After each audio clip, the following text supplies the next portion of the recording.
The art of teaching is the art of assisting discovery. With teaching comes learning, educating yourself. Because we cannot teach what we do not know, or when we do not want to know. Educating yourself doesn't mean that you're ignorant, but intelligent enough to know that there is plenty enough to learn. Hello everyone, this is Teacher Levin, your DepEd TV teacher broadcaster for kindergarten. And today I will share with you some basics for digital distance learning. This includes the creation of video lessons in support for modular, online, or blended distance learning modality.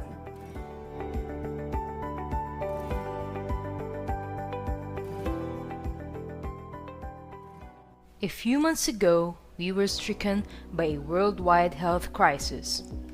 Schools and other establishments have been closed. Many lost their jobs, their careers, and their loved ones. Amidst this unprecedented pandemic, we also had an extraordinary opportunity to come together with our families, meditate our souls, and replenish our bodies from the tiring routines that we always do.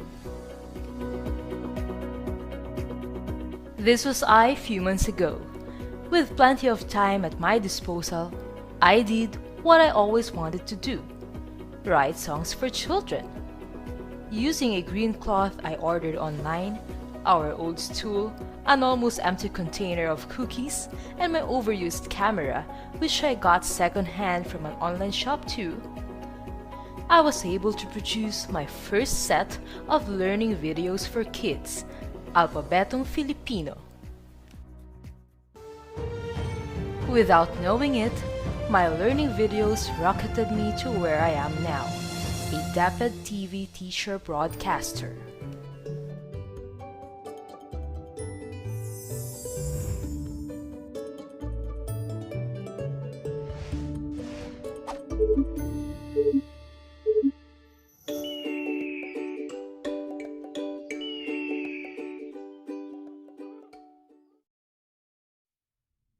But what I would like to point out is, whatever equipment you are using, either the cheaper stuff you find online or the state-of-the-art gadgets in a studio, and wherever you are shooting your videos, either in the comfort of your own homes or once again in an already long-established studio, the important thing is, you have the passion with what you do, you have the motivation to learn more, and you have the willingness to share your talents and skills with your students. When we create our educational videos, we must remember to be compelling. Make a compelling reason for your audience or students to be engaged. In a normal classroom setup, we immediately see the responses of our students with what we are saying. We see on their faces the expressions of approval, understanding, or even confusion.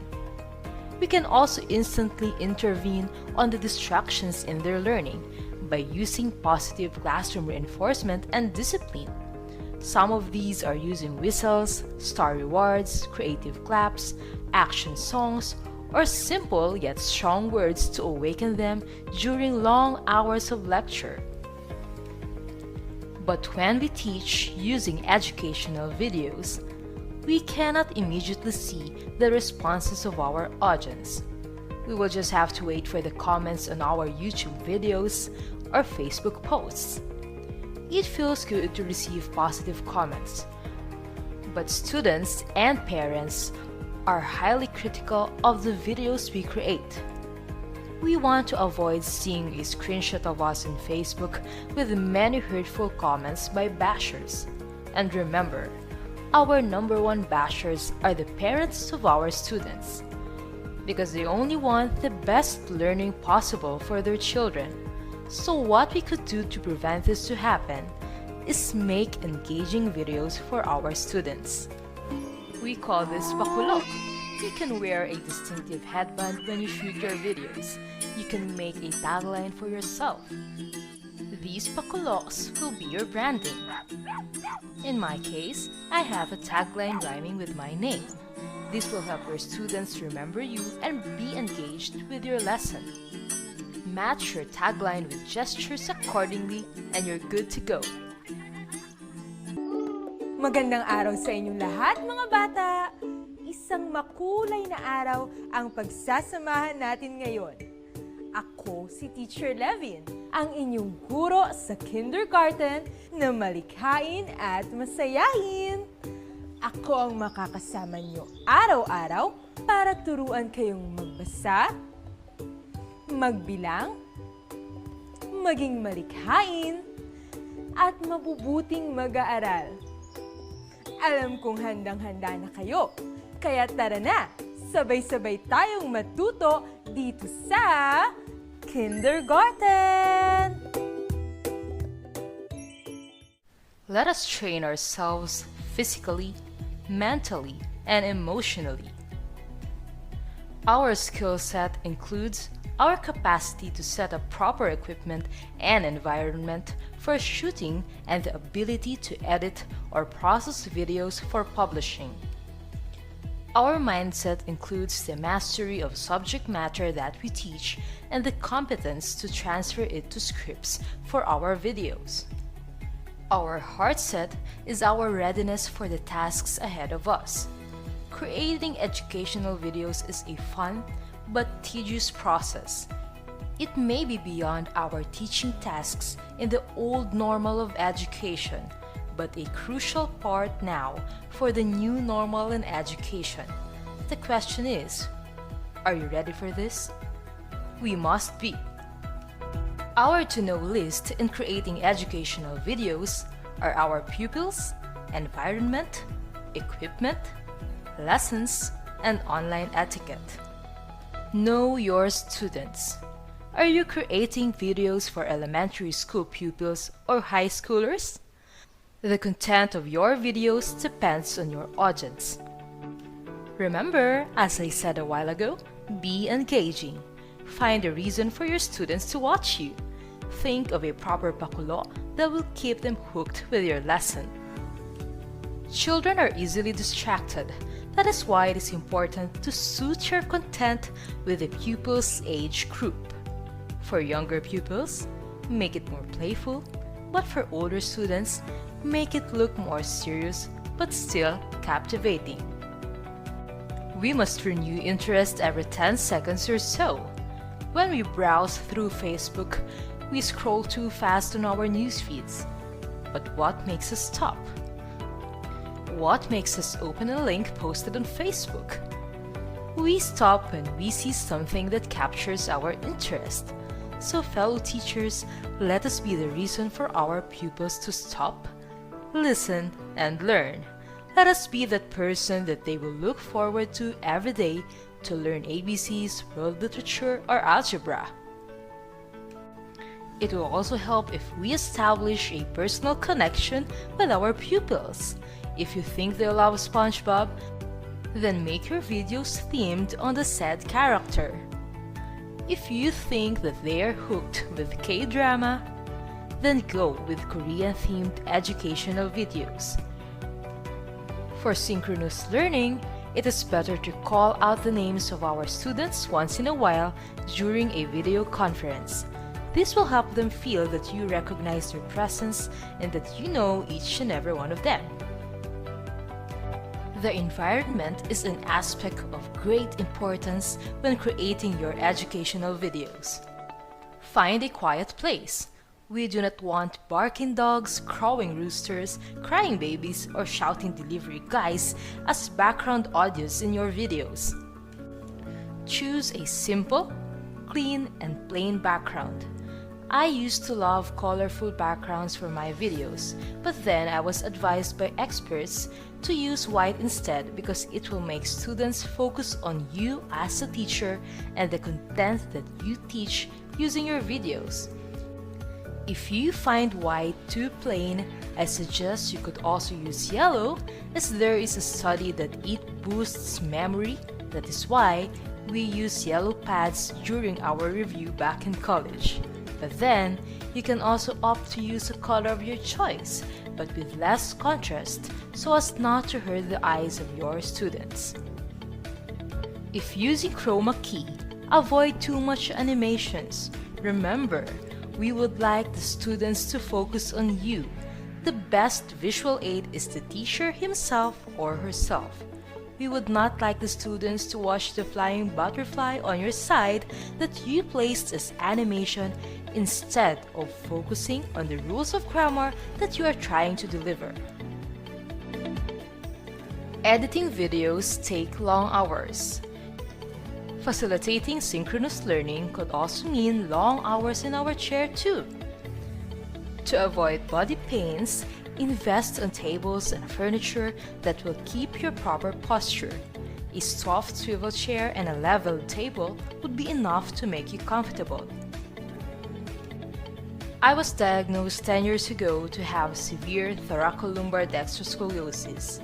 This makes me prone of intense upper body aches.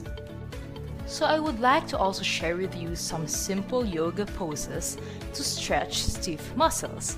I do this all the time, especially when I feel the tension rising up to my neck and twisting my lower back. You can try this at home, in the office, or anywhere you are at. Remember, self-care.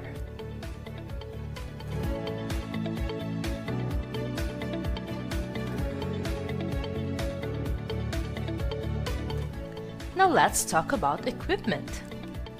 The gadgets that can be used for recording are cell phone or tablet with high-definition video quality, external memory card, tripod, selfie stick, laptop or desktop computer with internal or external web camera, DSLR or mirrorless camera. I am using a Fujifilm X-A2 mirrorless camera model. I personally love this camera because its screen could be flipped. That is why I see myself while recording my videos. It's a great help, especially when you do your videos alone, just like me. Just remember to shoot in horizontal or landscape mode. If you shoot in portrait mode, there will be 2 black empty spaces on each side of your video, which of course we wouldn't like in our outputs. Place the camera at the same level with your eyes to avoid awkward angles of your face in the video. When using cell phones, use rear camera instead of front camera. The rear camera has much greater quality than the front cam. And also remember that video quality should not be lower than 1080 pixels so that your face and graphics would not be distorted on your video outputs. It is important to have proper lighting, especially when you are opting to use the chroma key or green screen effect. But even in a simple video, here are some artificial sources of lighting that we can use. First is the popular ring light. Not only does it illuminate your area, but it also makes your face beautiful on screen. It makes your skin clear, highlights your prominent facial features, and adds a circular glow on your eyes. To have equally distributed lighting, use a simple table lamp. Have 2 of these, one for your left and one for your right. This is highly recommended to achieve a clean green screen effect. I use them all. A ring light in front of me and 2 table lamps on each side. To avoid shadows on the background, remember to stand at least 5 feet away from the wall behind you. Shadows do not look nice on the videos, as you will see in my sample Milk 1 video later. It will also be hard to achieve the green screen effect when you have shadows behind you. You can also use natural light from the sun, but this could be unreliable. It is still better to have artificial light sources.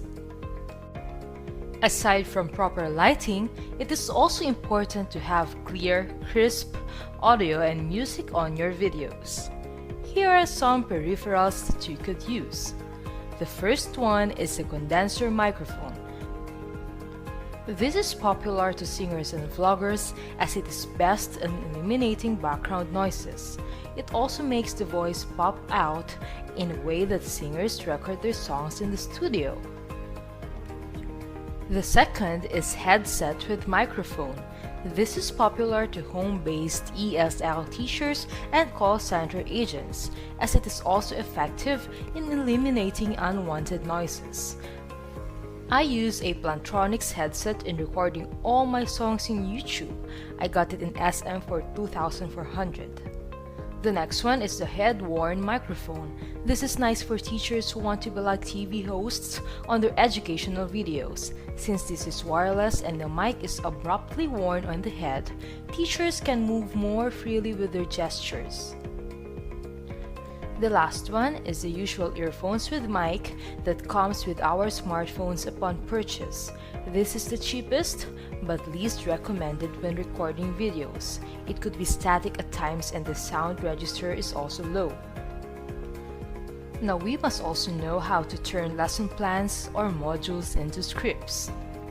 We would craft our scripts from the modules or lesson plans given to us. It must be very detailed. One page of script is equal to 1 minute running time of video. So if you would create a 25-minute video, a 25-page script is needed. Here are also some reminders for online etiquette that we could use on synchronous learning in our online and blended learning modalities. Use complete name as video conference username. Avoid using Jeje nicknames or only your first name. Be on time. Punctuality is respect. Be online at least 15 minutes before the actual start of your video conference. Mute your microphone when needed. Give time for your learners to share their own insights. While they are doing this, mute your mic to avoid pupils hearing unnecessary noises or comments from you. Remember, once we said something, we cannot take it back. In the normal classroom situation, we could easily turn our slip of the tongue into sweet conversations with our learners. But in video conferencing, parents may be recording you and everything you say, so be extra careful. Turn on video camera. It is one way to show respect and that you are not doing other things while someone is speaking. Do not overlap when someone is talking. If you have a question, comment, or point of clarification, just put it in the comments box and wait for your name to be called. Groom and dress appropriately. Others turn off their cameras when not groomed or dressed appropriately. But if we love our work and respect our co-workers and our pupils, we must show the professional side of ourselves even when we are just working at home. Our faces look different in the camera. Make sure to add a little more makeup than the usual. Make your eyebrows more defined and put a little color on your lips and cheeks. No screenshots or audio recording. I understand that we would like to document the meetings we attended or the online classes that we hold, but let's make sure that everyone is ready for the picture. You may be smiling on your screenshot, but others may have their eyes closed or their mouths opened in a weird way. So before we take a screenshot, let's announce it to the members of the video conference call first. Remind your learners of online etiquette too. Not all parents can guide their kids in the MDL, ODL, or blended learning modality setup. Chances are, while teachers are holding their online classes, pupils may have their favorite YouTube show on the other side of the screen. Others may play ML or Mobile Legends, or some may even engage in watching pornography. How could we control that? Remind the pupils of your rules for learning. You may not be together inside a normal classroom setup, but that doesn't mean that pupils could toy around with other things at home. At this point in time, we would go back to the first ever tip I gave you a while ago. Be compelling. Find a reason for your students to be engaged. To sum up, what we need to remember when creating our educational videos is the word greets, in which GR stands for greetings, I for information, D for details, and S for segue. Greeting. Make a standout greeting or tagline that will be your branding. This will help the pupils remember you. Information. Turn your modules or lesson plans into effective video scripts. Details. Make your video simple, clean, but fun and interesting for your learners. Segue. These are fillers, spills, and scripts that you would say or perform when something goes wrong, like internet connection failure and the such. Some sample editing software are Pinnacle Video Spin, Windows Movie Maker, Virtual Dub, Adobe After Effects, Adobe Premiere, Movie Storm, Avid Free DV, Wondershare Filmora, Power Director, and KineMaster. What I'm using right now is Pro Show Producer. It is easy even for beginners. It has a free audio library and is loaded with numerous effects too.